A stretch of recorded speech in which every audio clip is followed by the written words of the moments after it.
आज एक पूरे देश के लिए पीड़ादायक और अत्यंत तकलीफदेह विषय लेकर हम आपके बीच में हाजिर हुए। क्या झूठे राष्ट्रवादी, क्या देश की सेनाओं की वीरता के नाम पर वोट बटोरने वाली मोदी सरकार देश की सेनाओं के साथ धोखा कर रही है? देश की सेना का मनोबल तोड़ रही है? आज सवाल सीधा यह है, जो 73 वर्षों में शायद नहीं हुआ, वो माननीय नरेंद्र मोदी जी उसकी प्रस्तावना कर रहे हैं। शायद हर राष्ट्रभगत के लिए इससे ज्यादा तकलीफदेह विषय हो ही नहीं सकता। मोदी सरकार सेना के अधिकारियों से धोखा कर रही है और उनके हितों पर कुठाराघात कर रही है। सैन्य अफसरों की आधी पेंशन काट लेने की प्रस्तावना देश की सेना के मनोबल को गिराना है। शहीद सैनिकों की वीरता और झूठे राष्ट्रवाद के नाम पर वोट बटोरने वाली मोदी सरकार देश के इतिहास की पहली सरकार बनने जा रही है जो सीमा पर रोजाना अपनी जान की बाजी लगाने वाले सैन्य अफसरों की पेंशन काटने और सक्रिय सेवा, एक्टिव सर्विस के बाद जीवन के दूसरे विकल्प तलाशने पर डाका डालने की तैयारी कर रही है। और उसके लिए यह प्रस्तावना, यह प्रपोजल, जिसकी प्रतिलिपि मैं आपको जारी कर रहा हूं, यह प्रस्तावना जो है यह दी गई है मोदी सरकार के द्वारा।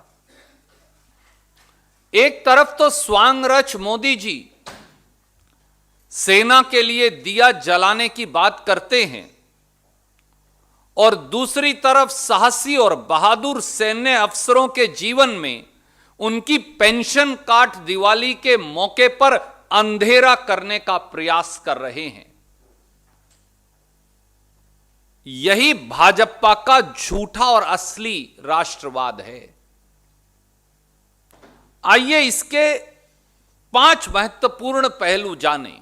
पहला, सेना में भर्ती होते हुए यानी मिलिट्री कमीशन के समय इंडियन मिलिट्री एकेडमी में हर सैन्य अधिकारी से 20 साल की कंपलसरी सर्विस का बॉन्ड भरवाया जाता है। हम सब जानते हैं 20 साल की सैन्य सेवा के बाद, सेना की सेवा के बाद सैन्य अधिकारी लास्ट ड्रॉन पे के ऊपर फुल पेंशन पर रिटायर हो सकता है, यानी लास्ट ड्रॉन पे की आधी तनख्वाह पेंशन होगी। उदाहरण अगर मैं दूं, अगर किसी अधिकारी की लास्ट ड्रॉन पे मूल वेतन 1 लाख रुपया था तो उसका मासिक पेंशन 20 साल की सेवा के बाद 50,000 रुपया प्रति माह होगी। पर मोदी सरकार क्या प्रस्तावना कर रही है? अगर 20 साल की सेवा के बाद सेना का अधिकारी सेवानिवृत्ति लेगा तो फिर उसे 50,000 रुपया प्रति माह से काटकर वो 25,000 रुपया प्रति माह कर देंगे।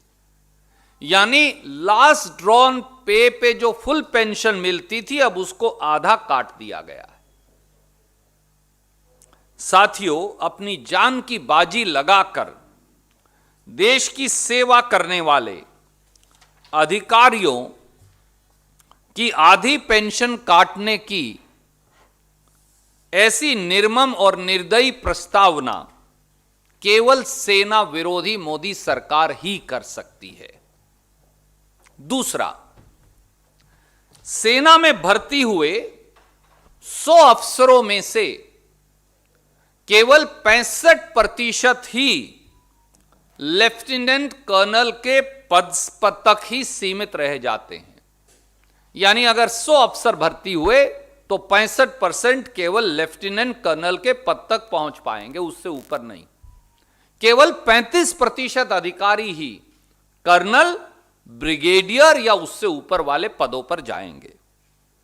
मैं जिस दिन भर्ती हुआ उस दिन मेरी सेवा की यह शर्त है कि मैं 20 साल के बाद फुल पेंशन पर रिटायर हो सकता हूं। आज जब मैं 15 साल नौकरी कर चुका हूं, 18 साल नौकरी कर चुका हूं, 11 साल नौकरी कर चुका हूं, 19 साल नौकरी कर चुका हूं, तो मोदी जी कहते हैं अब बैक डेट से 20 साल पहले से मैं तुम्हारी सेवा शर्तें बदल रहा हूं। ये अपने आप में एक बहुत बड़ी निर्ममता है और गलत है। इससे सेना के अधिकारियों का मनोबल टूटेगा। मैं इल्जाम लगाता हूं कि मोदी सरकार सेना के अधिकारियों का मनोबल तोड़ने का षड्यंत्र कर रही है। और पांचवा, साथियों, भारत की तीनों सेनाओं में पहले से ही 9,427 अफसरों की कमी है, जो 2019 का आखिरी आंकड़ा उपलब्ध है। जून 2019 के आंकड़े बताते हैं कि थल सेना में 7,399, नौसेना में 1,545 और वायु सेना में 483 अफसर हैं ही नहीं। मोदी सरकार की सेना का मनोबल तोड़ने की इस प्रस्तावना के बाद स्वाभाविक तौर से देश के युवाओं का सेनाओं में भर्ती होने के प्रति आकर्षण कम हो जाएगा। इससे नुकसान किसको होगा? तो वो लीन और मीन फाइटिंग मशीन जो है, जो एक हमारी यंग सेना है, युवा सेना है, वो प्रभावित हो जाएगी। और एक छोटा सा पहलू है जो मैंने यहां लिखा नहीं पर आपको बताना चाहूंगा। जब आप एक लेवल से ऊपर चले जाते हैं तो आप लड़ाई वाली पोस्टिंग की बजाय स्टाफ पोस्टिंग पर चले जाते हैं, क्योंकि आपको बॉर्डर के ऊपर सियाचिन हो, लद्दाख हो, उत्तर पूर्व हो, पाकिस्तान की सीमा हो, यंग ऑफिसर्स आप रखते हैं। जो सीनियर हो जाते हैं उन्हें स्टाफ पोस्टिंग कहते हैं। तो अब इस प्रस्तावना के मुताबिक तो सब स्टाफ पोस्टिंग्स हो जाएंगी, तो इतनी पोस्ट तो है ही नहीं, तो फिर नई पोस्ट क्रिएट करेंगे और पैसा लगेगा, तो फिर बचत क्या होगी? और 8,000 करोड़ का जहाज जो प्रधानमंत्री खरीद सकता है, 7,500 करोड़ के इश्तेहार दे सकता है, वो सेना की पेंशन क्यों काट रहा है? उन्हें सेना की 50% पेंशन देने में तकलीफ क्या है? साथियों, सच्चाई यह है कि मोदी सरकार लगातार सेना विरोधी कार्य कर रही है 6 साल से। और इसके अलावा मैं 7 महत्वपूर्ण कार्य यहां एक एक लाइन में बताऊंगा। पहला, मोदी सरकार ने आज तक 1 रैंक 1 पेंशन लागू नहीं की। दूसरा, मोदी सरकार ने जो कांग्रेस, यूपीए और सरदार मनमोहन सिंह जी, सोनिया गांधी जी ने शुरू की थी, सेना की non functional utility benefit scheme, जिसमें ऑटोमेटिक टाइम बाउंड पे प्रमोशन का प्रावधान था, उसे खत्म कर दिया। तीसरा, यहां तक कि सेना की कैंटीन से रिटायर्ड सेना के अधिकारी, सर्विंग सेना के अधिकारी अपनी जरूरत का सामान ले लेते थे। यह तो सरकार इतनी मक्खी चूस है, 8,000 करोड़ का जहाज प्रधानमंत्री के लिए खरीद लेगी, पर आप कितनी साबुन और शैंपू खरीदोगे उनके ऊपर भी सीमा लगा दी। मोदी सरकार ने सियाचिन और लद्दाख में, और यह मैं नहीं कह रहा, सीएजी ने कहा कि सियाचिन और लद्दाख में सेना के लिए इक्विपमेंट, उनके लिए जूते, बुलेट प्रूफ जैकेट, सर्दी का गियर, उसे खरीदने में भयंकर देरी कर दी। मोदी सरकार ने डिसेबिलिटी पेंशन पाने वाले सेना के अधिकारियों पर इनकम टैक्स लगा दिया। मोदी सरकार ने शॉर्ट सर्विस कमीशन भी तो सेना की सेवा है, जो वो सेवा करके साथी वापिस आते थे, उनकी मेडिकल फैसिलिटी विड्रॉ कर ली।